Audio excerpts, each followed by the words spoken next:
Everyone thinks that he is just a powerless village boy, but he turns out to be the greatest king in history. A long time ago, a man named Gray rose from being an orphan to the conqueror of the entire earth. No one could stand against him, and those who tried were mercilessly wiped off the planet. However, even with all the power in the world, he felt unsatisfied with his life because he was all alone. Then one day, he suddenly found himself drowning in a bottomless sea, and a voice asked him to seek the light in his next life. The king realized that he had just died, and the very next moment, he opened his eyes in a dimly lit room with two unknown people looming over his head. They called him Arthur and kept telling each other how much their son reassembled them. Even though he had no idea who these people were or where he was now, he now realized that he had been reborn with the full consciousness and knowledge from his past life. The great king, who is now just an ordinary infant, finds his new life as Arthur incredibly embarrassing. He can't control his body very well, and acting like a child, while his parents clean his diapers, fills him with shame. One day, Arthur sees his father using magic to strengthen his body so that he can plow their fields with just one punch, and then his mother healing him after he gets injured. That is the first thing that makes him curious, and he realizes that this world is not Earth because it has magic. Soon, Arthur finds out that his dad is an adventurer who often goes out to hunt monsters with his friends. He figures out that since all people in this world are allowed to keep weapons, it must be a dangerous place, and decides to get strong as soon as possible to protect himself. Unfortunately, that day is still far away because right now he is still a baby who starts falling asleep whenever his mom sings him a lullaby. However, he soon overcomes his frustration about that and begins enjoying these peaceful moments because in his past life, he was always under the danger of assassins targeting him in his sleep. A few months pass, and Arthur finally starts crawling around the house. He pretends to be asleep so that his mom leaves him alone, and then sneaks into the library in their house, where he begins searching the books for information on this world. He finds that the continent he is living on has a country of dwarves to the south and a country of elves on the north. The human country is ruled by a king, but unlike his past life, the king's son becomes the new king in this world, and there is no fight to death for the empty throne. He then finds another book that tells him about magic, and Arthur realizes that magic is the reason this world is so backwards in terms of science and technology. He learns that roughly 1% of the population can use magic, and the magic capacity of a person is often decided by the capacity of their parents. The book tells him that there are two main types of magic users. First are the augmenters, who use mana to greatly strengthen their physical abilities and fight as warriors. The second category is of the conjurers, who can project mana outside their body like wizards. Arthur realizes that his dad is an augmenter, but he thinks that his mom is not a typical conjurer because of her healing powers. He decides to stop thinking about that, and continues reading the ways to become a magic user. The book tells him that to use magic, one needs to have a magic core, which is formed by concentrating the mana inside the body to one single point. Most people are able to achieve that only when they hit puberty, and it takes them years to create a strong and usable mana core. Arthur, however, already knows about a similar concept. In his previous life, he could manipulate the internal energy of his body called Kai, and forming a Kai core inside his body was just like forming a mana core. Arthur begins to focus his mana inside his body, hoping that he can take the first step to becoming strong in this world. But just as he is about to form his mana core, his mother finds him and takes him back to his bed. 2 years pass in a flash, and one day, while Arthur's mom is busy writing a diary entry about him, he goes outside to learn swordsmanship from his dad. As he keeps swinging a wooden stick like a sword, his mother comes outside, and she is incredibly furious at her husband for teaching their son to use a sword when he just learned to walk. This is not a new thing for Arthur, who has now realized that his mother is the real boss of the household. His mother also takes him to the nearby city occasionally, and Arthur is always happy to be there because it allows him to learn a lot about this world. He shows interest in everything from weapons to strange goods found in this world, but the thing he is most curious about is magic, and being in the city gives him the best chance to see it up close. Apart from these visits, Arthur lives a peaceful life with his parents, and though he is uncomfortable about being trapped in the body of an infant, he slowly starts liking the peaceful life. His parents take care of all his needs, and that reminds him of his childhood at the orphanage in his previous life, where he desperately wished for a family, but his wishes never came true. One day, Arthur sees his dad practicing magic to strengthen his mana core. He is really excited to see and learn from him, but his dad can merely manage to lift a few stones from the ground using his mana. Arthur is not impressed because picking the stones with his hands would be faster. But then his mother comes to him and tells him that it was not his dad's best shot, and he performs better from the second round onwards. Arthur's dad concentrates his energy again to impress his wife this time, and release a series of powerful attacks that shake the earth. Arthur is really impressed by his dad's skills this time, and his mom is sure that when he grows up, he will also turn out to be a strong warrior. Arthur wants to try doing it right away, but his mom decides to take him away for nap time. They pass by the library on the way, and Arthur pleads with his mother that he wants to read the books. She sternly refuses him, but he gives her an innocent pleading look that she can't resist. In the end, she leaves him alone with the books while she goes outside to be with her husband, and Arthur starts focusing all the mana in his body to form his mana core, which he has been trying to do for the past 2 years. He feels that he is on the verge of a breakthrough. And then suddenly, his mana core is formed inside his body. As a result, a powerful explosion blows away the house, and Arthur's dad gets injured while trying to protect his wife. They both panic as they fear that their son is in danger. But when they go inside, they can't believe their eyes when they see Arthur floating in the sky with a golden glow. Arthur gives them a smug smile, declaring that can finally use magic now. He gets on the ground and starts walking towards them, when suddenly, the rubble from the roof falls towards him. He panics, fearing that this is going to be the end of his life, but both his parents lunge towards him to keep him safe from the falling rubble. Arthur realizes only after this that his parents have the duty to keep him safe, but when they start crying, he gets confused. In his previous life, he never experienced anything like this, and even the parents of other kids never showed any emotions other than pride or disappointment. As he wonders what this new feeling is, Arthur starts crying too, instinctively clinging on to his mother. A couple of years pass by after that, and Arthur is now a young boy, who is starting to learn combat skills from his father Reynold. Him and his dad stand face to face in the garden, where his dad tries to hand him his prized gloves, but Arthur rejects it as he knows that he doesn't have enough strength to wield them at this age. He instead picks up a wooden sword, and his father does the same. Arthur immediately jumps into action, trying to land 3 consecutive attacks on his father, but his dad is much stronger and easily blocks each of his attacks. Arthur realizes that his dad is using his magic to reinforce the sticks, so he decides to do the same, and pours his mana into his wooden sword. Soon after, he runs at his dad once again, who is surprised when Arthur's attack manages to break his stick in half. Arthur smiles and claims that his wood is better than his father's wood, but his dad claims that stamina matters more. Regardless though, his dad realizes that Arthur is a prodigy, so he makes the tough decision to talk to his wife about sending Arthur out of town to an actual tutor. His mother Alice is completely against it, as she doesn't want her sweet son to be ripped away from him since he is only 4 years old. Reynold argues that at just 4 years old, Arthur's wood is much more powerful than his own, which means that he should be trained by an accomplished warrior. But before they could come to a decision, Arthur chimes in, claiming that they should all go together. Even though it sounds like a pretty dumb idea, both the parents immediately agree, probably because the housing crisis hasn't really affected their world yet. A couple days later, Alice and Reynold's previous party members arrive to travel with them, and Arthur introduces himself to all of them. His parents' old party consisted of Adam, the leader, Angela, the big jugged woman, Derd, the average-looking man, Helen, the archer, and Jasmine, the manic pixie girl who seems suspicious of Arthur for some reason. Soon they decide to start moving, and Arthur learns that this world still uses a pretty primitive mode of transport, compared to his world where they got air Ubers to go everywhere. A little while later, they decide to sit down for a bit to eat. But that doesn't go so well when a bunch of wolf monsters appear out of the forest because of the smell of food.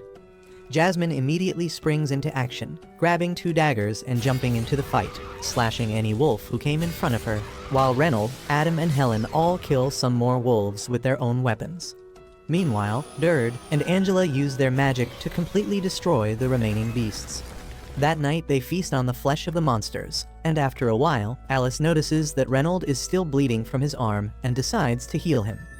The rest of the party members immediately stand up from their positions and create a protective circle around them, which confuses Arthur. But he soon gets to know that Alice is a very special mage, who has healing magic which is extremely rare. Because of its rarity, Alice is always at threat of being captured, and that was one of the reasons that they moved to the countryside, in order to stay below the radar. Thankfully, the healing magic works without any issues, but after that, Adam decides that he needs some exercise and asks Arthur to train with him. Arthur agrees to the training, while Adam wraps his sharp spearhead with some cloth to prevent any damage. They get ready for the sparring session and charge up their weapons with mana. But Adam's surprise, Arthur decides to make the first move as he uses magic to enhance his speed, moving at the speed of lightning towards Adam, before disappearing and then appearing behind him, taking Adam by surprise. Unfortunately, Arthur ends up slipping, which gives Adam the time to react, and soon they get locked in an intense back and forth. Everyone is shocked by Arthur's quickness, but at the last moment, he gets thrown away into the air because of his light body, and Angela is forced to save him with her wind magic. He lands softly on the ground below, while the rest of the team members start scolding Adam for going overboard against such a little boy. Adam tries to defend himself, claiming that the boy is too strong, but no one listens to him.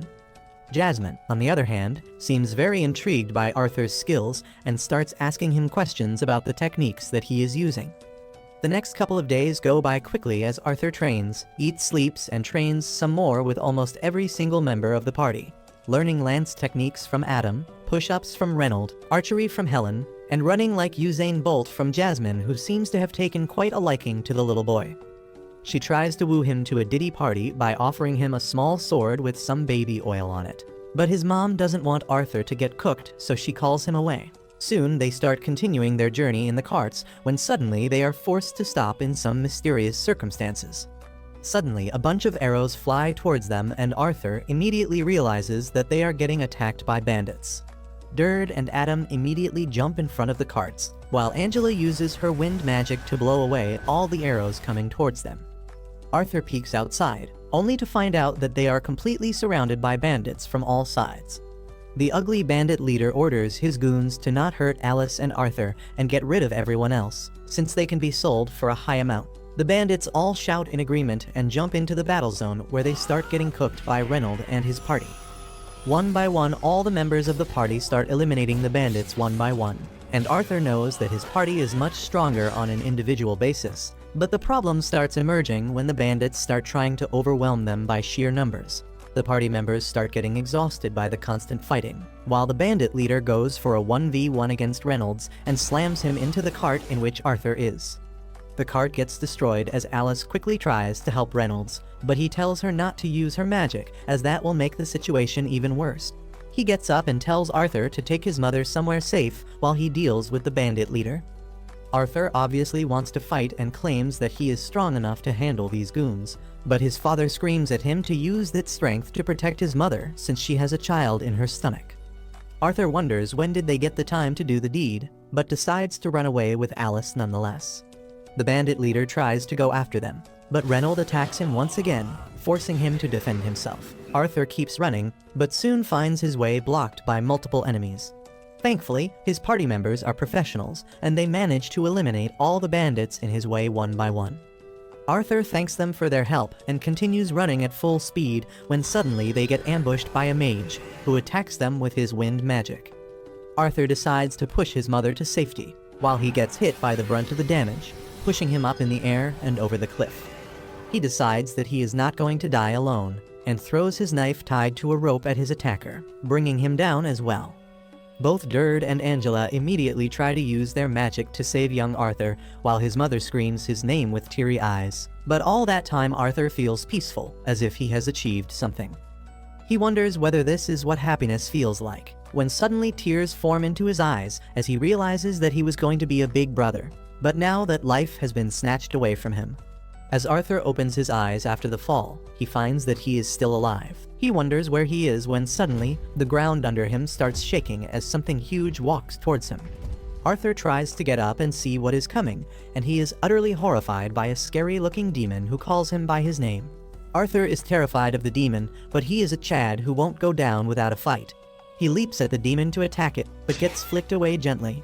As he gets up, the demon tells him that he still has a lot to learn, and then assures him that she is a friend. Arthur doesn't understand what the hell is going on, and then the demon suddenly starts picking some fruits for him. She tells Arthur that he needs to eat before they can start talking because she is not going to answer any questions otherwise. Arthur has no choice but to gobble down the fruits, and then he asks the demon if his parents are fine. She shows him a scene of the road where his parents and their friends fought the bandits, and it is full of the dead bodies of the bandits. The demon tells Arthur that everyone he knows is alive, and they continued their journey days ago safely. Arthur is moved to tears as relief fills his heart on hearing this. He then asks the demon her name so that he can thank her properly, and she introduces herself as Sylvia. A few days pass with Arthur still in Sylvia's cave, eating the fruits to sustain himself while his injuries heal.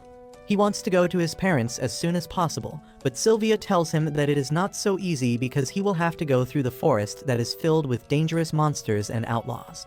However, she has another way to unite Arthur with his family, but it involves creating a hole in space-time fabric and takes a lot of time. Arthur understands this, and while Sylvia prepares the hole in space and time, he continues to train his skills. He now understands that even though Sylvia looks like a demon, she is really kind-hearted, and more than that, she cares a lot about him specifically. One day, as Arthur is working on his mana core, Sylvia decides to teach him a trick humans don't know. She gathers mana from the air and forms a ball in her hand, surprising Arthur, who has never seen anything like this before. Sylvia tells him most humans think that they can either gather mana or use it, but in nature, many creatures can do both things at the same time. She offers to teach the trick to Arthur, but before that, she wants to know what he will do once he grows stronger after learning it. Arthur thinks long and hard about it, and then declares that once he grows stronger, he will kill everyone who tries to harm his people. But Sylvia doesn't like that answer, and she flicks him away. Arthur gets pissed at this, but Sylvia tells him that he failed her test because she is not going to teach anyone with such deranged violent tendencies.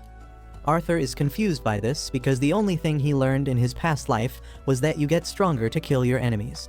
However, when Sylvia asks him if he enjoys thinking about violence all the time, Arthur falls silent. Sylvia then tells him that there are other ways to use strength aside from violence, and she wouldn't want him to waste his life on rage and violence. Her words hit a nerve with Arthur, and he feels as if Sylvia knows everything about his past life. She then repeats her initial question and asks what will he do once he gets stronger, and this time, Arthur replies that he will protect the people he cares about. Sylvia is pleased with that answer, and she starts teaching Arthur how to use magic while directly gathering it from his surroundings. Arthur learns it really quickly as well, but just as he runs to show that he can do it to Sylvia, she hits him to the side of the cave and buries him in rocks. Arthur is confused, but Sylvia talks to him via telepathy and tells him not to make any sound. Just moments later, another demon like Sylvia arrives there and tells her to come back with him. She refuses to go with him, so the demon shoots an energy ball at her.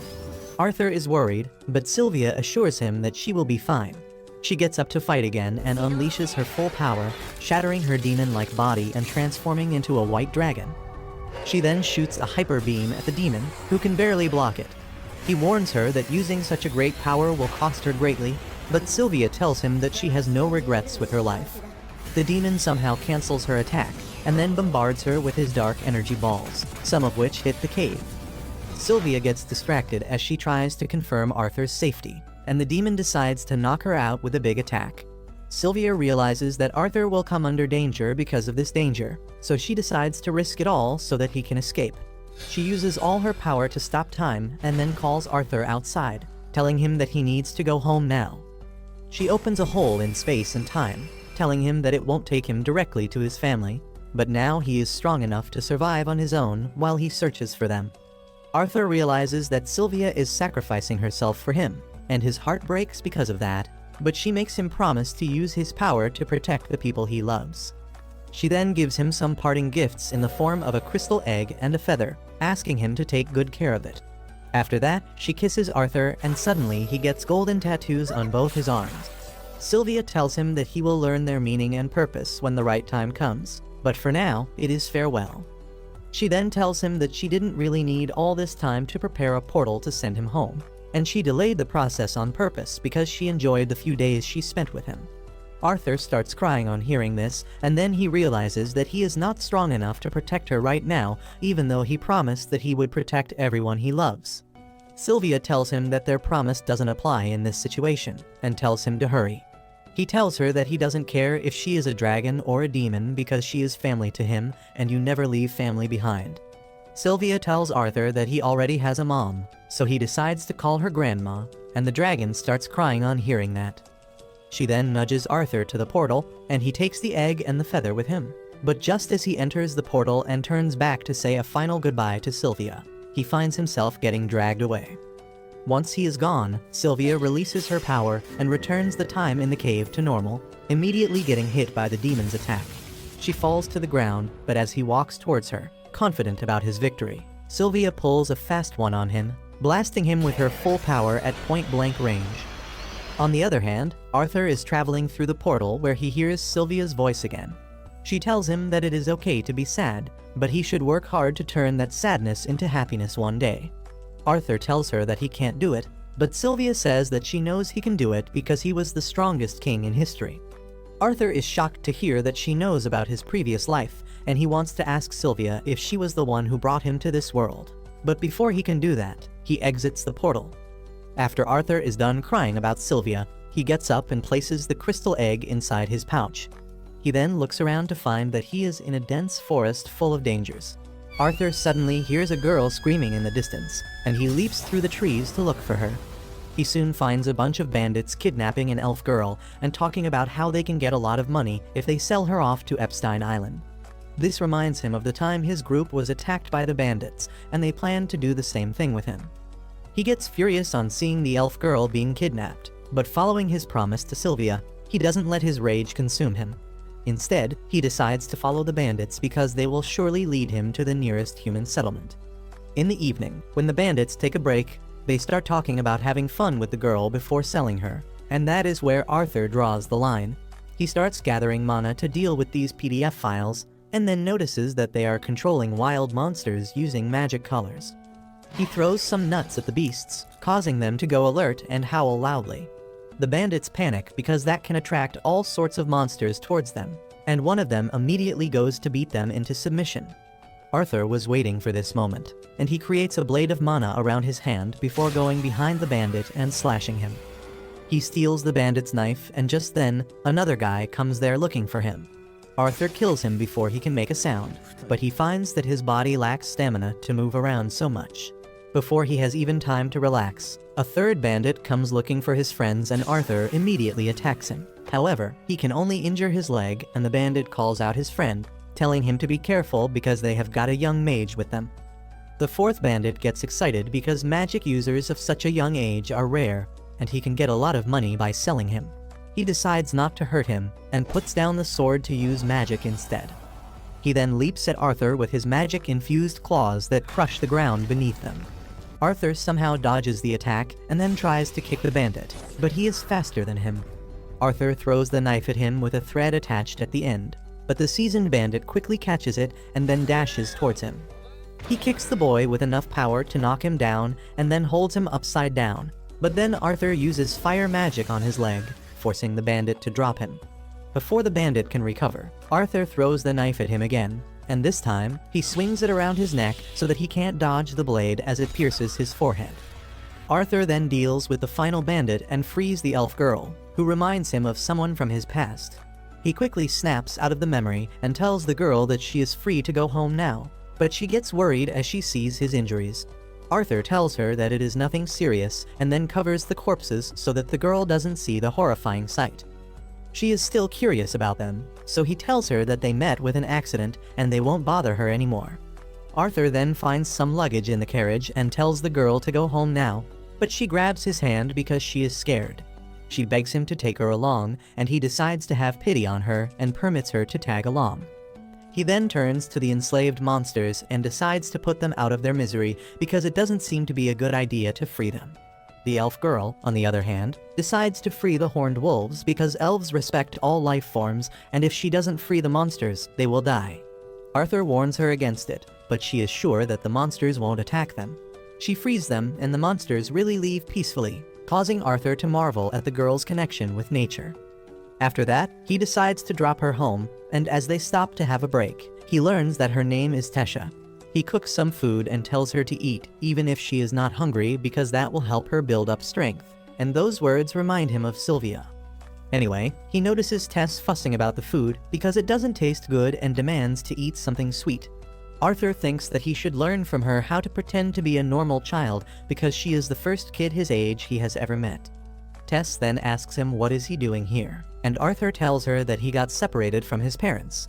They continue their journey to find the village of elves, and it takes quite longer than Arthur wanted.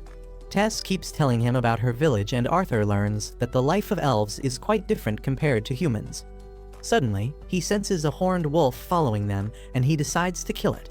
At night, he tells Tess to sleep in the tent while he keeps watch outside, and then starts looking at the crystal egg that Sylvia gave him. As he is wondering what it really is, Tess calls out to him, asking him to come inside the tent. She promises that she will keep it a secret from her family that he slept with her, but Arthur tells her that he is fine outside. It doesn't take him long to realize that Tess is scared of being alone in the tent, and he decides to humor her request and goes inside the tent.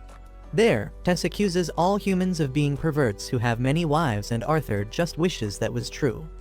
He asks Tess who told her that, and she tells him that it was her grandpa.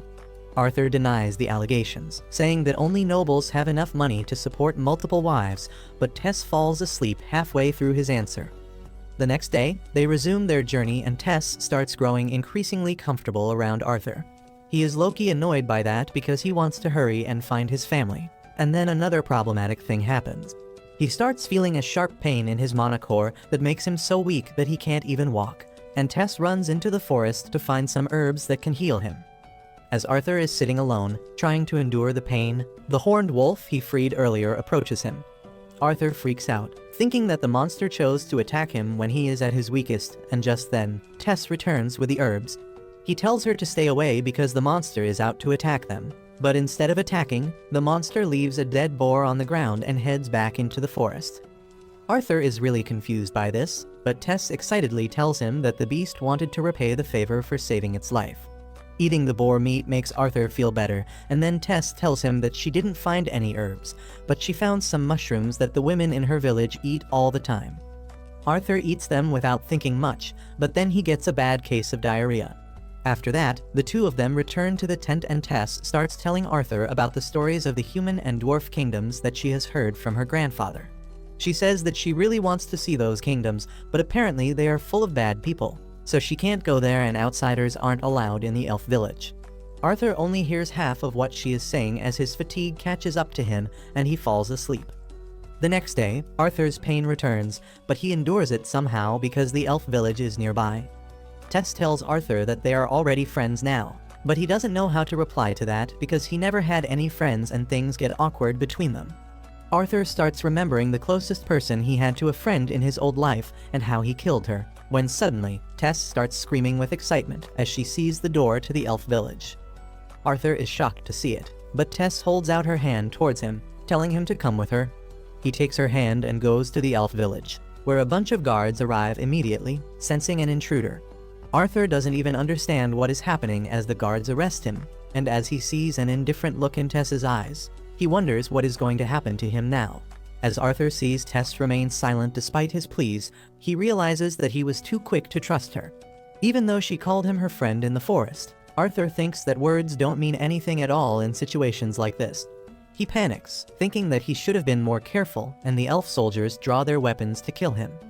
Tess immediately springs into action as she processes what is happening and asks the guards to stop. They tell her that Arthur is a dangerous human, and they must eliminate him before he harms them. Tess tells him that Arthur is her friend who saved her, but the guard refuses to believe her. Instead, he accuses Arthur of brainwashing Tess when suddenly, a powerful voice tells him to shut up. Suddenly, a portal appears in front of them, and an old elf steps out of it, telling the soldiers to let the boy go at once. As Tess goes to check up on Arthur, she lashes at the soldiers for threatening him, but the old elf, who is her grandfather, tells her that their reaction was fair considering that a human had come to their kingdom with the missing princess. The elf then introduces himself as Virion, the former king of elves, and thanks Arthur for saving his granddaughter as well as the princess of their kingdom. This is news for Arthur, and he has a hard time believing that this dummy is a princess, but she gives him a smug smile. Virion asks her if she didn't tell her friend about her royal status, and while Tess says that she did, Arthur can bet that she did not. Just then, her parents arrive there and Tess runs into their arms. Her dad looks at Arthur and, like any other racist elf, he tells the soldiers to kill him immediately. But Varian explains that despite being a human, Arthur saved Tess and escorted her home. Tess also speaks up for him and strong-arms her dad into letting Arthur come to their castle. Varian tells Arthur that they need to have a chat later, and he feels some mysterious power from the old elf. With that, Tess grabs Arthur's hand and starts running through the city. He is amazed to see it, but the elves keep staring at him with anger and hatred because of their long history of war with humans. Arthur is not concerned by that, but he is concerned about the cold expression on Tess's face when he first asked for her help. He is also confused by his chest pain and decides to be more cautious going forward. Soon, they reach the castle and Tess asks all the maids to serve Arthur with everything they have got. She begins planning out his stay at her place, but Arthur feels that he should tell her parents about their journey before anything else. They allow him to speak to them, but Tess gets him a seat at the table and also orders tea and snacks before they can continue. Arthur wonders if it is all right for a human to receive such treatment. And then Tess's dad, Alduin, introduces himself and his wife Muriel. Arthur properly introduces himself and greets them, and Alduin is quite impressed with his manners despite his poor background. With that, Arthur begins telling the story of how he rescued Tess from the slave traders, and her family is enraged when they hear about it. They begin to curse humans for that too, but Arthur tells them to curse the profession and not the race. Varian asks him how did he free Tess from the slave traders, and Arthur reveals that he is a mage. The king finds it hard to believe that he could defeat the slave traders, and the elf soldiers are even more vocal about this. They accuse Arthur of fooling Tess once again, but Varian tells them to stay back until they are ordered. Tess also comes forward in support of Arthur, narrating the things that she heard the bad guys say. Her mother hugs her to comfort her, and then her father tells Arthur that he believes his story. Arthur then asks Alduin to send him back to his family as a way to repay him for saving his daughter's life, but he calls that demand unreasonable. He says that he doesn't want to help the barbaric humans, but Arthur replies that if he acts like this, he will be behaving like a barbarian himself. Alduin gets cornered on hearing this, but he still refuses to help Arthur. Suddenly, Tess starts staring at him to emotionally blackmail him. Alduin folds quickly and tells Arthur that normally, the gate to the human kingdom can be opened only once every 7 years, but they can't keep him here so long, so he will send some soldiers to escort him home. Arthur is glad to hear this, but then suddenly, the pain in his chest returns with a greater intensity than ever. He somehow endures the pain throughout the day, and at night, he goes to the balcony of his room to get some fresh air. He sees Tess playing happily with her parents in a room nearby, and that reminds him of his own parents. Arthur wonders if they are all right, even though he believes that they are strong enough to survive the attack of the bandits. He misses them and wonders if they will be as happy to see him again as Tess's parents are right now. He gets miserable the more he thinks about them, and Tess notices this. She immediately runs to see him and apologizes on the behalf of her family for everyone being rude to him. Arthur replies that it is all right, and then taunts Tess that she should go back to her family and get spoiled rotten by them. Tess gets offended by this and tells him that his parents will treat him the same way once he returns to them, and this makes Arthur worry even more. He seeks validation from Tess, asking if his parents will really be glad to see him despite everything. Tess suddenly grabs his face, telling him that it is obvious that his parents will miss him because he is not with them. She tells him that she is already missing him because he is going home soon, and Arthur is left speechless. Just then, the glowing petals of a flower that look like fireflies start floating in the air, and both of them get lost in admiring their beauty. Suddenly, Arthur remembers the cold look on Tess's face, and he wonders if something was wrong with her then, or if he was seeing things. He decides to stop thinking about it and live in the moment for just a bit, when suddenly, he senses an attack coming towards Tess. He quickly blocks the attack and then dashes towards the attacker, only to find that it is Varian. Arthur lashes out at the old elf, asking if he wanted to kill his granddaughter, but Varian asks him if he can really kill someone with petals. Arthur opens his hands and finds some glowing petals there, and then Varian praises him for blocking the attack and then responding immediately. He is now sure that Arthur indeed fought the slave traders, but Tess gets mad at this because she thinks her grandpa is bullying her friend. However, Varian assures her that he doesn't plan to bully anyone, and he just finds Arthur quite interesting. He summons a small wooden sword and passes it to Arthur to test his skills before putting Tess on the lawn. Varian signals Arthur to start, and he immediately charges at him. He tries hitting the old elf, but finds that he is quite fast.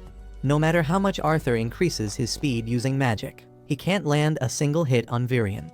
The old elf then blocks one of his attacks, shattering his sword in the process. One piece from the sword flies right towards Tess, and Arthur throws the hilt of the sword to deflect it. Virion is taken aback by his skill, and using this chance Arthur decides to defeat him using a body blast. However, Virion blocks it purely on instinct. Arthur is not willing to give up either, and he charges at him again, hitting him in the forehead. Virion is really impressed that Arthur got in one hit, and he tells him to get ready for round 2. But then Tess suddenly assaults him from behind and tells him to stop bullying her friend. Virion tells her that he was not bullying anyone, and instead, if he held back, Arthur would be the one bullying him. Arthur thinks that the old man doesn't really believe what he is saying, but he politely thanks him for overestimating him. Virion tells him that he is not overestimating him, and if he is really grateful, he should become his student. Arthur is shocked by this offer that came out of nowhere, and he tells Virion that he can't stay here because his parents will be worried. The old elf replies that there is a way to let his parents know that he is safe here, and before Arthur can even ask about it, the chest pain resurfaces, bringing him to his knees. Virion had noticed this earlier too, and now he is sure that Arthur has inherited a beast will. He tells the boy to become his student, or he is going to lose his life before he can get a chance to meet his parents. Later that night, as Arthur is sleeping, he suddenly feels the same sharp pain in his chest.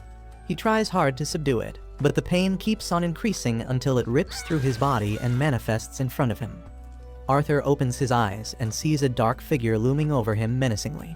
He is instinctively afraid of the dark monster, but deep inside, he starts analyzing it like a therapist. He wonders if the monster is the personification of his anxiety or his heavy responsibilities, and starts screaming as the monster approaches him, but then he hears Tess telling him to wake up. As Arthur wakes up from the nightmare, he sees Tess sitting on top of him and cheerfully wishing him good morning. Arthur doesn't want to see her annoying face first thing in the morning, and he tells her to leave him alone because he couldn't even sleep properly because of the monster in his dreams. He tries sleeping again, but Tess gets angry, thinking that he is calling her a monster. She tells him to wake up because her grandfather is waiting for him. She pulls him up from the bed, and Arthur has no choice but to get ready. Tess then asks him if he is really going to stay with her, and he replies that he is not sure yet. But Virion has something to show him that can change his mind, and Arthur wants to make his decision after that. Soon after that, Arthur and Tess go outside, where King Alduin is trying to convince Virion that a human cannot be allowed to stay in the Kingdom of Elves. However, Virion doesn't listen to his arguments and gets in his carriage, saying that he likes Arthur, and that is the end of the story. Just then, Tess also jumps in with her usual "Arthur saved my life" melodrama, but her dad tells her to shut up because it is not about her anymore. Well, Virion tells him to shut up as he invites the kids into his carriage, and together they ride to see a friend of the old elf. Virion and Tess start meditating inside the carriage, and Arthur gets bored, so he asks Virion how long the journey is going to take. Just then, Tess falls on his shoulder because she was sleeping and not meditating, and Virion says that she woke up early today because she wanted to come along with them. He says that because Tess is the sole heir of the royal throne, she has never had any real friends all her life. She doesn't trust people easily and hides her emotions from most people, but she is really comfortable with Arthur. Virion thanks Arthur for that because when Tess is with him, she smiles freely. Arthur is impressed that Virion is so humble that he can thank a child, and that gives him the confidence that he can trust the old elf. Soon, their carriage stops in front of a house isolated from society, and Arthur is curious to see the man who can make even the former king travel to his house. Suddenly, Virion walks to the door and kicks it, yelling at his friend inside to come out. He then goes close to see if anyone is coming, but his friend opens the door right in his face and tells him to stop yelling. Virion then introduces her as Rinia, his old friend and a sorcerer with unique skills. He says that she can help Arthur with her powers, and she tells everyone to get inside so that they can start immediately. Rinia's house is full of books, and Arthur wonders how a nerd like her is going to help him. He says that Grandpa Virion told him that she has a spell that can help him contact his parents, and Rinia laughs, telling Virion that he is being quite soft on the kid. She then tells Arthur that she is a diviner, which means she can see past and future. She activates her powers and finds that Arthur is so special that she can't see his true past. However, she knows that he is not here for a prophecy, but to see his parents again and let them know that he is well. Arthur affirms, and then Renia tells him to picture his parents as clearly as he can while bending over a bucket of water. Arthur focuses all his brain cells on picturing his parents in front of him. Meanwhile, his parents are having lunch at their new home in the city. Alice cooks stew and serves it to Reynold as she says that Arthur used to love the stew too. She suddenly gets sad and nostalgic because today is Arthur's birthday, and he is not with them anymore. She remembers how devastated she was on the day he jumped down the cliff, and Reynold also recalls that he drank himself silly on losing his son because he felt it was his fault. Thankfully, his friends were there to help him snap out of that. Soon, they reach the city and their party members bid them goodbye as they returned home. Reynold became a soldier to earn a living, and then purchased a house in the city. He and Alice are trying to live normally now, even though they really miss Arthur. They get emotional when they think about him, but then suddenly, they hear Arthur's voice calling them. They both get up from their seats in pure surprise, and Arthur tells them that this is not the effect of the magic shrooms in the stew, and he is really talking to them. He tells them that he is alive and well, and currently, he is living in the kingdom of the elves. He explains that he is using a special magic spell to contact them, and even though he really wants to come home, he can't do it right now. Arthur reveals that something is wrong with his body and he needs treatment for it, but he promises that once the treatment is done, he will rush home. His parents are moved to tears on learning that he is alive, and Arthur tells them to take care until the next time they can talk. They hug each other and Arthur tells them that he really loves them. He starts crying with that, and as his tears fall in the bucket, his concentration and Renia's magic spell is broken. After that is done, Arthur calms himself down and requests Varian to accept him as his student. Soon, they reach the palace, and Varian orders his son to declare that Arthur is going to be his student. Alduin is not sure about that, but Varian declares that he will take full responsibility in case trouble arises because of Arthur. Well, Alduin and his wife fold on hearing his stern decision, and they welcome Arthur to their kingdom formally. They even apologize for not treating him as well as they should have earlier, and Arthur realizes that the King of Elves still can't stand up against his daddy. He is glad to learn that, and he shakes Alduin's hand, accepting his welcome. Suddenly, Tess interrupts them, telling her dad that if he really accepts Arthur as a guest, he should let him play outside with her because she wants to give him a tour of the city. He can't say no to her, and soon Tess drags Arthur through the market, telling him about the different types of food items they sell. Arthur accidentally bumps into a blonde elf boy and immediately apologizes, but the racist piece of shit calls him disgusting and says that he has got human germs on him now. He starts emoting in front of Arthur for no reason and says that it doesn't make a difference that he was accepted by Varian because he will always remain an outsider. Arthur doesn't get what this guy's deal is, and soon, other kids also start telling him to go back to the human kingdom. Tess tells him to not mind the racist assholes, but Arthur is feeling a little mischievous. The blonde boy Faye gives him the chance to get even with him as he flaunts his noble status and asks Tess to let him escort her instead of a human. Though Tess refuses his offer, Arthur immediately acts like he knows Faye's name and the fact that he is a big shot. However, he deliberately pronounces his name wrong and then is sarcastically humble, pissing him off. Faye doesn't let it slide and throws his hanky on the ground, challenging Arthur to a duel. Tess tries to stop him, saying that even if he is a noble, he won't be spared if he causes trouble with her grandpa's student.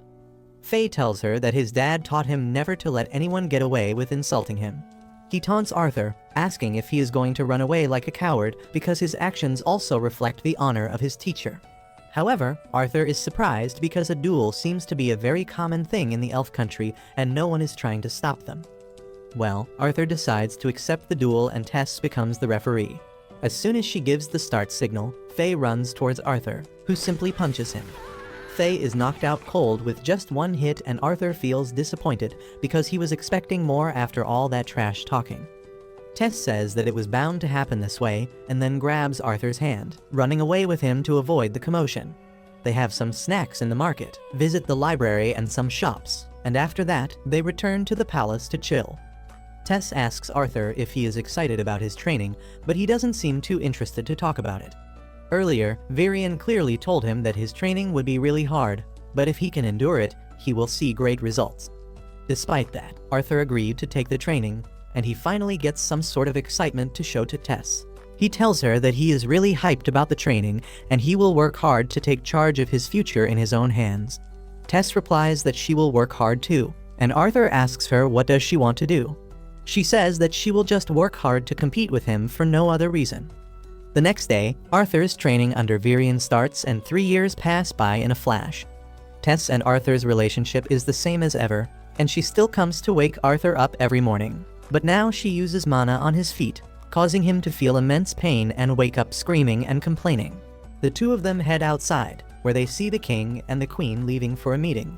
As Arthur is busy wondering where they are going, Tess suddenly holds a burger in front of him, telling him to eat this delicious meal made by a 10-on-10 baddie. Arthur gladly takes the burger, but he teases Tess, asking her who is the baddie that made it, and it offends her. She attacks him and Arthur dodges her attacks all the way to the training ground where Virion is waiting for them. He tells them to fight properly and tosses them wooden swords, but he knows that Arthur is now ready for the second stage of his training. After the sparring session is done, Tess is on the ground, completely exhausted. Meanwhile, Virion lectures Arthur about magic, saying that after one stabilizes their mana, they can obtain one of the 4 fundamental elements of magic. The type of element they get also depends on the species, and elves are particularly good at wind magic. Virion says that dwarves are good with fire and earth magic, while humans can use all 4 elements. However, they still have only one basic element they have naturally, and not everyone can use all the 4 elements. Tess suddenly asks her grandpa why he did not train Arthur in magic while he was strengthening his body because she did it. Virion replies that it is because Arthur is weak, shocking him. He then explains that there is the will of a powerful beast inside Arthur's mana core, and that disturbs the balance between his body and the mana core. Arthur suddenly feels his chest pain flaring up as he hears that, and Virion tells him that the pain is caused by the beast's will as well. Tess suddenly starts teasing Arthur, asking if he is fine because she uses magic to attack him. Arthur tells her that it obviously hurts when she hits him, but he somehow deals with it. Virion then tells him that it is time for him to awaken the beast will within his body. If he succeeds, he won't feel any more pain, and he will become a real beast tamer. Arthur is ready for that, and as he sits on the ground, Virion gathers his mana.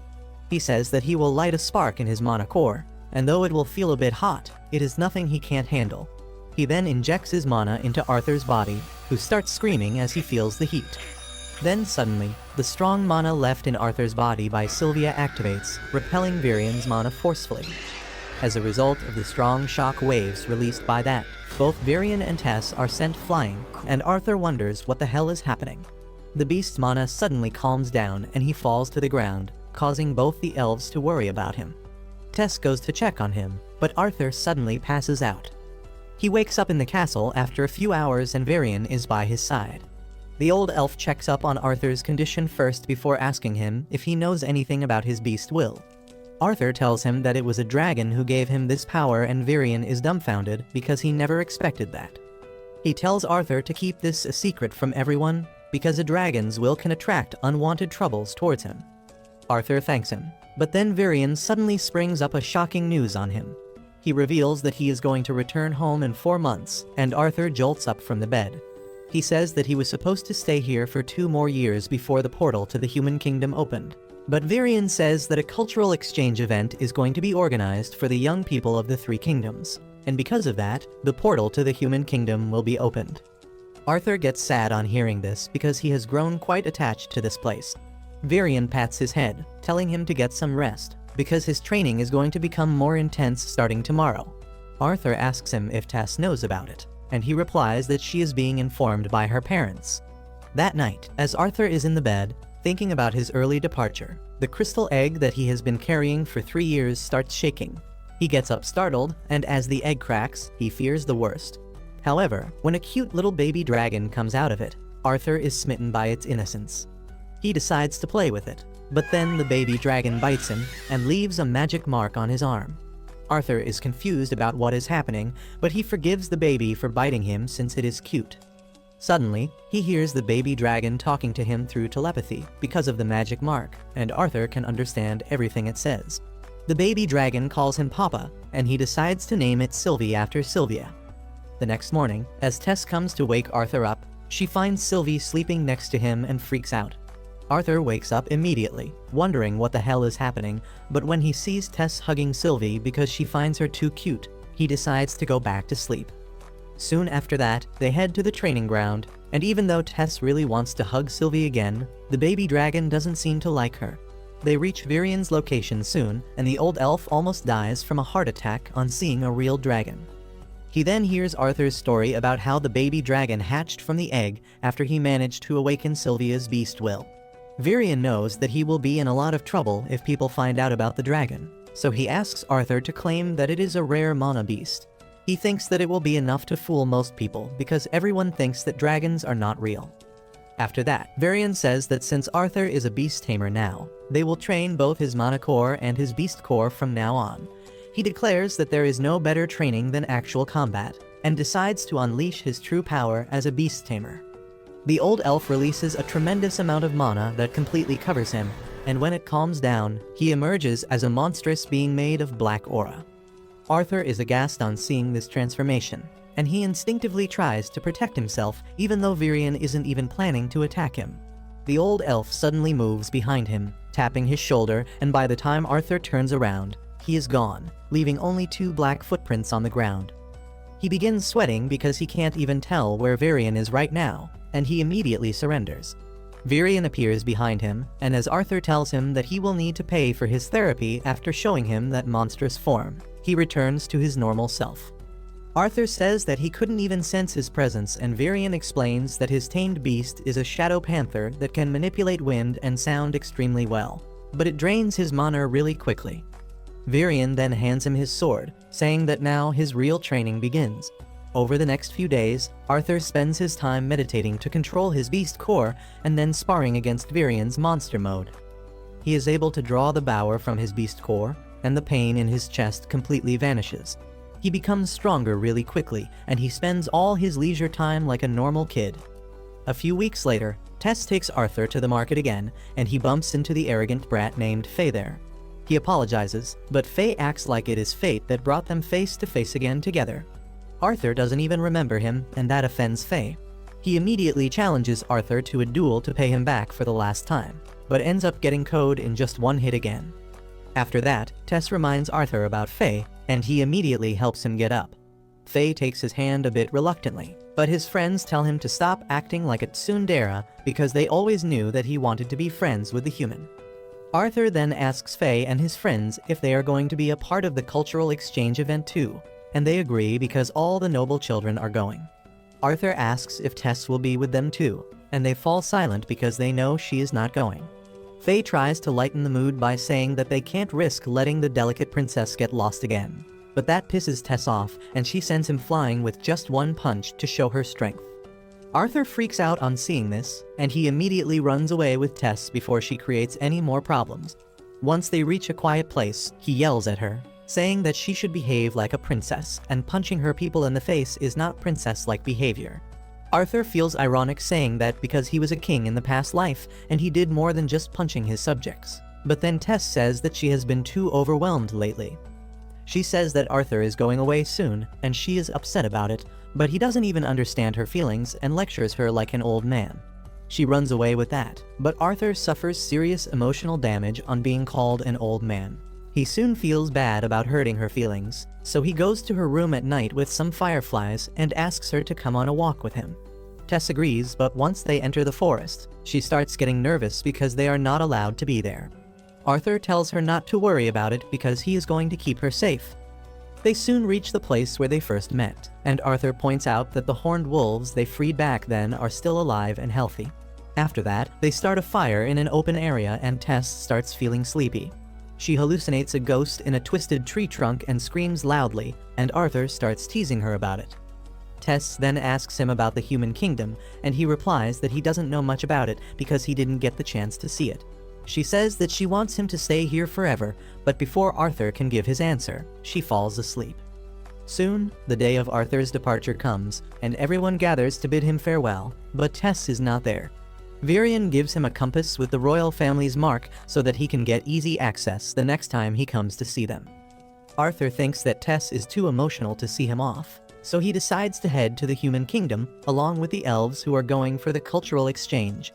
As the door opens, Tess suddenly comes there running, but she trips and falls. Arthur runs to her and helps her up, and Tess starts telling him to take care of himself.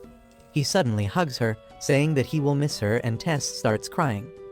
However, their emotional farewell is interrupted as the door to the human kingdom opens. Arthur takes a ride in Faye's carriage to reach the floating city of Xyrus where his parents live, and he is really excited to see them. He goes to their address, and after preparing himself mentally, knocks on the door. His little sister opens the door for him, and his parents come running after her. Arthur gets emotional on seeing them, and with a bright smile on his face, he tells them that he is home. Alice and Reynold can't believe their eyes when they see Arthur in front of them, and they tightly hug him to welcome him back. Their daughter tells Alice that she shouldn't cry, and Arthur turns towards her, realizing that she is his sister for whom he was ready to sacrifice his life. He kneels down before his sister Elena and introduces himself, and she is quite surprised to see her brother. After that, Arthur heads inside where Alice begins asking him questions about the time he spent away from them.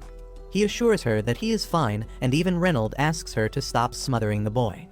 Meanwhile, Elena is jealous of all the attention Arthur is getting from her parents, but Alice tells her to be good friends with him because he is the brother they told him stories about. Arthur says that he really wanted to meet her, and then the baby dragon Sylvie leaps into her arms. Once everyone has calmed down, Arthur gives his family a full detail of what happened after he separated from them. However, he doesn't tell them about Sylvia because he doesn't know how they will react, and says that he survived the fall thanks to plot armor.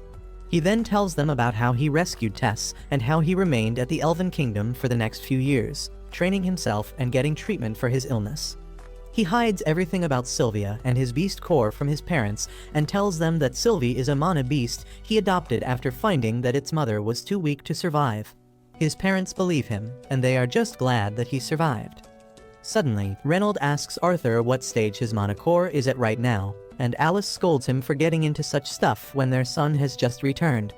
Arthur asks him about his current job first, and Reynold proudly tells him that he is a security instructor at a famous auction house. Reynold then declares that his mana core became dark orange colored 2 years ago, which is in the middle of the power scale. Arthur is impressed and thinks that his dad put in a lot of work to reach that stage, but he himself is at the light red stage, which is just one level below the dark orange stage. Reynold gets flustered because his son is on the verge of overtaking him, and then challenges Arthur to a spar to see how strong he has become. While Alice scolds him for that, some people barge inside their house. The man Vincent asks Reynold if it is true that his son is alive, and Arthur wonders what is this guy's deal. Reynold tells him that Vincent is the owner of the auction house where he works, and this house also belongs to him. Arthur greets Vincent and his wife, and then befriends their daughter Lilia thanks to Sylvie's cuteness. Reynold then tells Vincent that he and Arthur are about to spar in the garden and invites him to watch the show. Vincent is surprised, but he goes to the garden with everyone else. He can't believe that Arthur's mana core is at the light red stage, but Alice tells him that her son is a quick learner, and there is no reason for him to lie. However, he still finds it hard to believe because even the best students of the most elite training schools can reach the light red stage at the age of 13, and Arthur is just 8. On the other hand, Arthur and Reynold finish warming up and then dash towards each other. Arthur blocks Reynold's attacks and then launches his counterattack. Reynold easily blocks it and tells him that he needs more work, but then Arthur surprises him by showing what he learned from Virion. He manages to push Reynold back, who is impressed, but he tells Arthur that he won't find another chance to land a hit at him because he is going to get serious now. He concentrates his mana around his fist, turning it into fire, which is a surprise for Arthur. He knows that in this world, all mana users have a particular element they are born with. For conjurers, it is easy to identify that element and use it, but for augmenters like Reynold, it takes a lot of practice and insight to reach that stage. Reynold suddenly covers his entire body with his flame mana and charges towards Arthur, who can only block his attacks. As he is pushed back, Arthur thinks about how he had a power called Kai in his past life, which worked basically like mana, but a Kai master could decide which element they wanted to use by themselves. Arthur tries to fight against his dad while thinking that he was born without any particular element in this life, and that means he can use all of them. Thanks to the training from his past life and this one, he believes that he has got what it takes to defeat Reynold. He gathers the mana in his fists too, and they start radiating a golden light that leaves everyone astonished. Arthur runs towards Reynolds and blocks his flaming fists with the golden aura coming out of his hands. Their collision creates a powerful shockwave that pushes both of them back, and then Reynolds gets aggressive, landing a solid hit on him. As Arthur runs towards him again, he remembers how he used his Kai mastery during his training with Virion, and that greatly improved his results. He mastered the fire element rather quickly, and because of that, the old elf decided to take him one step beyond that. Now, as Arthur remembers his training, he releases the golden aura again, and then transforms it into lightning. The lightning bolts being released from his body set the grass on fire, and Reynolds can only stare at him dumbfounded because Arthur has mastered the higher form of fire magic. Arthur tells him that it is too early to be surprised because he has more where that came from. He suddenly uses water magic, manipulating the water in the fountain to attack Reynolds. Everyone is shocked to see him using two types of magic at once, and Reynolds barely dodges the water attack coming from behind his back. With that, Arthur cancels his attacks and Reynolds immediately hugs him. He says he is really proud of him and asks when did he learn to do that. Arthur tells him that he learned that recently, but he can't control water that well yet. While Alice and Elena treat this like a regular occurrence, Vincent and his wife are speechless, and they both believe that Arthur is a genius. Soon after that, they return inside and sit around the dining table, where Vincent tells Reynolds that his son has a really bright future. Reynolds agrees, saying that he knew it ever since Arthur awakened his mana core at the age of 3 and destroyed their house in the process. Vincent is surprised to hear that, and as Reynolds laughs proudly, he falls along with his chair. Vincent suddenly gets up from his seat and suggests that they should send Arthur to the Xyrus Academy. Reynolds is surprised to hear this and asks if he is sure because the Xyrus Academy is the greatest school for training mages in the entire continent. Well, Vincent's wife completely agrees with him, and she tells Arthur's parents not to worry about the fee because they want to sponsor his education in hopes that one day it will greatly benefit them as well. Alice gets nervous on hearing that offer, and she says that they don't even know if the academy will take in their son. But Vincent confidently tells her that he knows the academy director, and he can do something about it. Suddenly, Arthur speaks up, saying that since the matter concerns him more than anyone else, he should have a say in it. He says that he has just reunited with his family, and he doesn't want to get away from them so soon. Vincent understands his reasons, and then Arthur takes his leave, saying that he got too tired from the sparring match. He heads inside the building, but Lilia follows him because she has become a simp for him ever since she saw his power.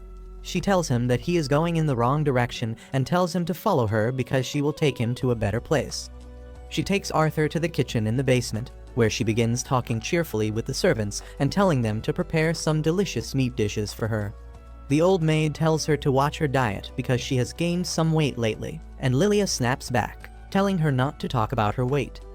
Arthur is surprised to see this side of Lilia because she didn't speak much till now, and then one of the maids tells him that she always comes here to eat when she is stressed out. Arthur is curious about that, and the maid says that Lilia and her parents want her to awaken as a mage, and that puts a lot of burden on her. At night, Alice and Reynolds come to Arthur's room to talk some more. They tell him that they are really glad that he returned to them, and then add that they are really proud of him too. They claim that he will become a grand mage someday, and Arthur wants to tell them something about that, but they interrupt and tell him that they can talk about the rest tomorrow. With that, they bid him good night and let him sleep. The next morning, Arthur immediately runs to the hall upon waking up because some old friends are there to see him. They are the party members of his parents, and they are really glad to see him back. The mommy Angela hugs Arthur tightly till he can't breathe anymore, and then he shares a high five with the tank named Dird. Adam and Helen keep bickering with each other while welcoming Arthur back, and then suddenly, Jasmine begins frisking him for no reason other than the fact that she wants to touch him. She then hugs him, asking Arthur to forgive her because it is all her fault. After their emotional reunion, the party begins telling Arthur about their recent missions that were in far-off places, and as usual, they keep bickering about little things. After hearing them talk, Arthur realizes that there is so much about this world that he doesn't know, and being an adventurer is a good way to learn about it. However, as he looks at his family, he thinks that he is not ready to leave them again yet. Arthur starts training inside his room, trying to focus his mana to such an extent that even time seems frozen to him. However, he can't maintain that state for too long and collapses because of fatigue, as he begins to think that he must become stronger quickly to protect the people he loves, and just then Sylvie comes to cuddle with him. Arthur hugs her, but then suddenly, he realizes that she smells really bad, and he immediately proceeds to give her a bath. Once he is done with that, his family comes there and tells him that it is his turn to be groomed now.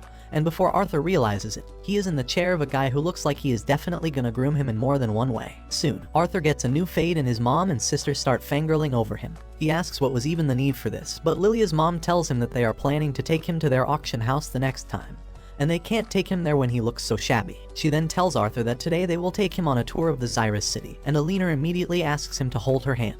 Arthur obliges, but Lilia says that she is jealous because before Arthur came, Alina used to stick with her. Anyway, they start exploring the city together, and when Arthur puts a hair tie around the finger of a statue, a group of boys throw one at his head. They just walk away after laughing at him, and Arthur asks who the hell were those bastards. Lilia tells him that they were the students of the Xyrus Magic Academy, and since they are treated as royalty because of that, most of them are bullies. Before Arthur can even ask for details, he suddenly senses a familiar energy coming from a store nearby. He goes to check it and finds beast cores inside the shop, and Lilia's mother tells him that they are the mana cores that are taken from magic beasts and used to make a person stronger. This is the first time Arthur has heard about this because the elves did not even talk about extracting mana cores from beasts. Lilia's mom then adds that the price of the beast cores depends on its effects, and if it has a beast will, it can cost up to 100 gold coins, which would be enough to make Arthur and his family live in luxury for 250 years. She then tells Arthur that they are going to sell some beast cores at their auction house soon and he can touch one of them, and he wants to tell her that he doesn't want to. On the other hand, Lilia nervously tries to tell her mom that she should get a beast core, but the woman clearly refuses, telling her that even if she gets a beast core, there is no guarantee that she will awaken as a mage. Lilia gets upset as her mother reminds her that the beast cores are too expensive, and she replies that there are cheaper ones too. Her mom refuses to hear her out, and because of that, Lilia remains upset the entire time, which makes Arthur feel bad for her. He tries to talk to her about not hurrying things when he finds her going off on her own, and he instinctively follows her. Lilia goes to a weapon shop where she eyes some cheap beast cores she can buy with her pocket money, but when Arthur asks her if she is sure about that, she gets startled. He repeats what her mom just said and tells her to stop being so impatient. But Lilia lashes out at him, saying that he won't understand how she feels because he is special. Arthur still tries to calm her down, but as she tries to push him away, she bumps into a boy behind her, who turns out to be a student of the Xyrus Magic Academy. Lilia immediately apologizes to him, but the arrogant brat asks her what kind of half-assed apology is that. He tries threatening her, and Arthur immediately comes forward to protect her. Just then, the shopkeeper also arrives there on hearing the commotion, but as soon as he sees the students, he quickly backs off. The arrogant pricks decide to bully Lilia, and one of them summons a tiny flame. Arthur responds by activating his magic as well. But just then, Lilia's mom comes there and tells both of them to cancel their magic immediately, while the students and the shopkeeper tell her to stop interfering at first. When they learn that her husband owns the auction house that donates a large amount of money to the Magic Academy each year, both of them are stunned. The students decide to go back because they don't want any trouble now, but they still mock Lilia before going, saying that a loser like her can only use money to buy a seat in the academy. Arthur gets angry on her behalf and is about to throw hands, but Lilia stops him because she agrees with the boys. Later, they return home and Vincent gets worried when he learns that Lilia and Arthur almost got into a fight with some academy students. Lilia apologizes, but Vincent tells her that there is no need to worry. He also tells Arthur that he doesn't need to worry about anything because he has made a lot of donation to the Magic Academy, and a small incident like this won't harm his chances of getting a seat there. Lilia thinks that her dad wants to send Arthur to the Magic Academy instead of her because she has not been able to use magic even after all the things they have tried. She breaks down and snaps at everyone before running away. At night, Arthur goes to call her for dinner, but she isn't even in the room, and a servant comes there to take him to her. Meanwhile, Lilia is thinking about how parents always wanted her to become a mage, and it became her dream to attend the academy. However, when her magic didn't develop even after a lot of attempts, she became depressed, and that was made worse when her dad kept saying that she would still have a seat saved for her at the academy because of the money he had donated. She somehow kept her emotions under control. But then Arthur arrived in her life and her parents began thinking of sending him to the academy, and that was more than an insecure girl like her could handle. Arthur soon arrives at the kitchen where he finds Lilia dozing off, and he wakes her up. He tries apologizing to her but then thinks that it will only make her look arrogant in front of the girl. Suddenly, Lilia apologizes to him, saying that she was being jealous of him because he stole her dad's attention. She begins blaming herself for not awakening her magic and says that her parents must have lost hope in her too. Arthur pities the poor girl, and he immediately grabs her face, telling her to stop overthinking. He says that even he can tell how hard she is working, so her parents would know it even better. He tells her a story about Tess for no reason at all, and then says that the reason her dad or even Elena are so interested in him is because he is a new addition to their life, and they are just curious about him. Lilia laughs at this and then admits that she was the one who put all the pressure on herself, but Arthur thinks that it is not the complete truth. He knows that she is being burdened by the expectations of everyone around her, and he decides to help her awaken her magic. Soon, he goes back to the living room and tells Lilia's parents that she really wanted to awaken the magic, so he sent her to the place where he trained for 3 years. He assures them that she will be safe and happy there, but her parents are not having it. They ask him how could he send her away without asking them first, and Arthur replies that it was Lilia's decision. When he gave her the option, she decided not to talk to her parents because that would make her second-guess her decision. He then hands over a letter to Vincent, in which Lilia calls herself a burden to her parents till she is able to do magic. She promises to become a mage no matter how long it takes, and Vincent breaks down on reading this. He starts blaming himself, saying that he thought Lilia would have a happy future if she became a magician, but he never knew it would force her into taking such a reckless decision. He says that even if she didn't become a mage, he would have been happy as long as she was happy, and this is Arthur's cue to call Lilia out of hiding. Her parents are absolutely puzzled by what is going on, and Arthur immediately apologizes for lying to them, but he wanted Lilia to know that her parents love her unconditionally. Vincent tells him that it is fine because he has realized his mistake now. He immediately apologizes to Alice and Reynold, saying that he should not have been too hasty about sending their son to the academy when he had just returned to them. He then tells Lilia that she doesn't need to force herself to join the academy if she doesn't want to, because she can be happy doing other things as well. However, Lilia tells him that she really wants to join the academy, and for that, she wants to train hard and unlock her magic. Her parents hug her, telling her that they have full faith in her, and seeing this touching moment, Arthur volunteers to help her awaken her magic. Soon, he makes Lilia and Elena sit with their backs to each other, and their parents are not sure if he can really pull it off. However, Arthur confidently tells them that the first step of awakening their magic is to focus on their breathing. He tells them to breathe slowly with their eyes closed and continue to focus till they can see a light in the darkness. Elena is the first one to see a light, but as she exclaims that she sees it, she loses her focus and returns to a blank slate. Lilia feels left behind because she can't see anything, but Arthur tells her to keep breathing. He then places his hand on the backs of the two girls and tells them to keep breathing even if they feel a little heat. He then gently sends his mana into their body, and Lilia is finally able to see the light he was talking about. Her parents are moved to tears on seeing their daughter finally able to visualize mana. And after that, Lilia goes downstairs to party with the house helps. Soon after that, Arthur goes to Lilia's family's auction house, and he is amazed by how grand it looks. There are all sorts of nobles, merchants, and adventurers inside the auction house, waiting to buy collectibles and other rare items. While Lilia and Elena immediately go to check out some pretty beast cores, Arthur's attention is drawn towards a creepy demoness statue, and in the meantime, Reynold handles the security of the auction house. Soon, the auction begins, and Vincent starts by introducing their VIP guests, who are King Blaine and his entire family. The king is welcomed by loud cheers from the audience, and Arthur gets the feeling that he is really loved by his people. With that, the auction begins, and the first item on the menu is a dagger enchanted with lightning magic. Arthur wonders if he can also enchant a weapon with his magic, when suddenly, he finds that Sylvie is missing. He decides to go and find her, unaware that the little dragon has run into a shady magician in the hallway. Meanwhile, the auction continues, and Vincent presents the cub of a lion monster to the people, telling them how it is a powerful mana beast already at a class despite its age. The prince tells the king that he really wants the lion cub, and the king immediately joins the bidding war, buying the cub for 1,000 gold coins. On the other hand, Arthur reaches the hallway looking for Sylvie, when he hears her voice coming from a distance. He immediately runs towards her and finds a creepy guy asking her to let him examine her. Arthur quickly realizes that the man is dressed like the magicians that were behind the king, so he doesn't want to pick a fight with him. He politely asks the magician to let his partner go, and the creepy guy sighs, saying that he thought that this mana beast was another item at the auction. Sylvie runs back to Arthur, but the royal mage seems displeased by it. Arthur decides to return to his seat, but then the old man tells him to leave the mana beast here because he will forge a pact with it. He says that only someone like him can bring out the true potential of a mana beast like this one, and Arthur should be grateful that he gets the chance to help him. He then launches a fire blast that narrowly misses Arthur to show off how powerful he is, but Arthur is not impressed. He asks the old man why he should let him have his partner just because he is a royal mage, and he shoots another fire attack in his direction.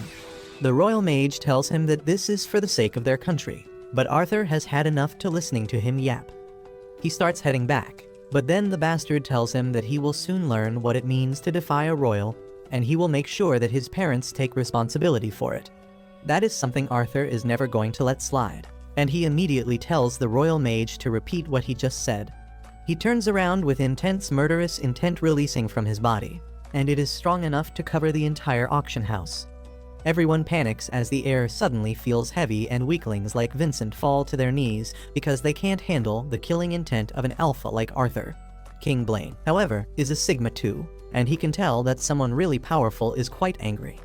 Meanwhile, Arthur suddenly realizes that just because he wanted to aura farm in front of the royal mage, he let his true emotions show.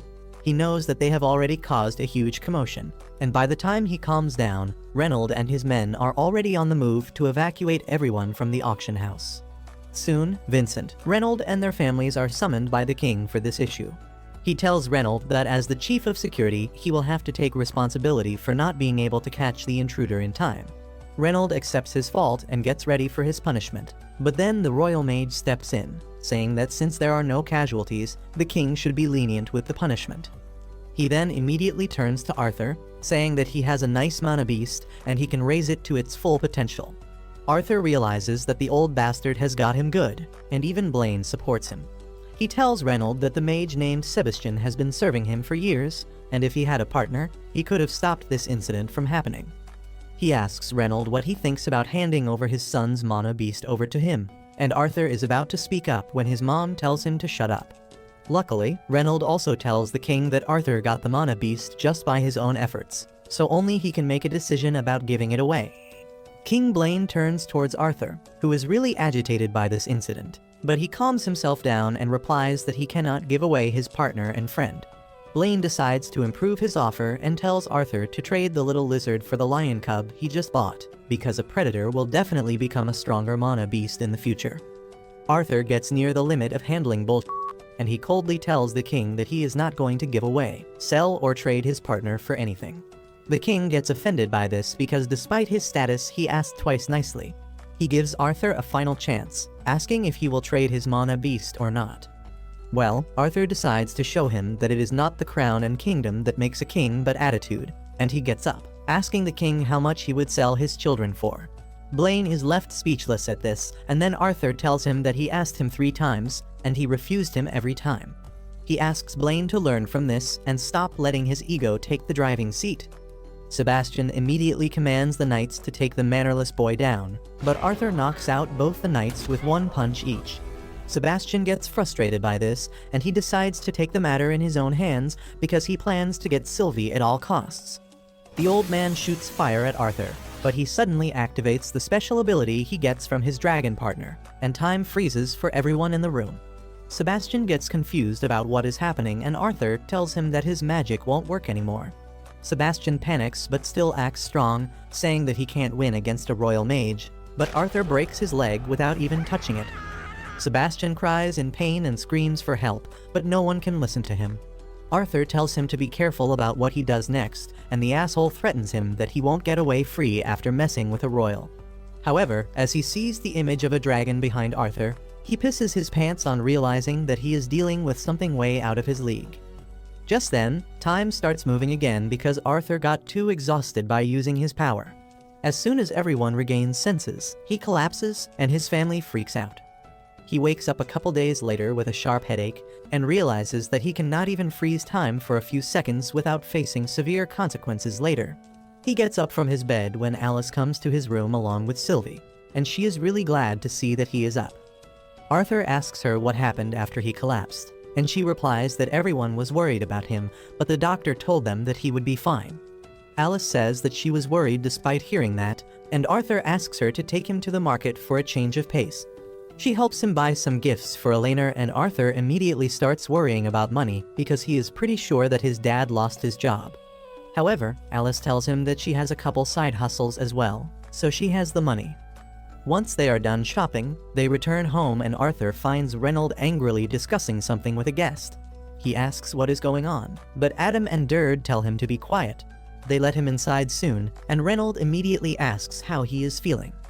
Arthur tells him that he is feeling perfectly normal, and then the guest suddenly gets up to greet him and formally apologize on the behalf of the king for the incident that happened earlier. The king has also sent some hush money to cover up the incident, and Arthur feels that they are downplaying it by calling an attempt on his life as a mere incident. He decides to accept the apology in any case, and the messenger tells Reynold that his son is a smart guy. He adds that the 2 knights who attacked him have been fired. However, Reynold is not satisfied with that, and he gets into a debate with the messenger. Arthur asks both of them to stop, saying that it was his fault too for being rude to the king, and in the end, he didn't actually get hurt. Speaking of hurt, Arthur asks about the royal maid.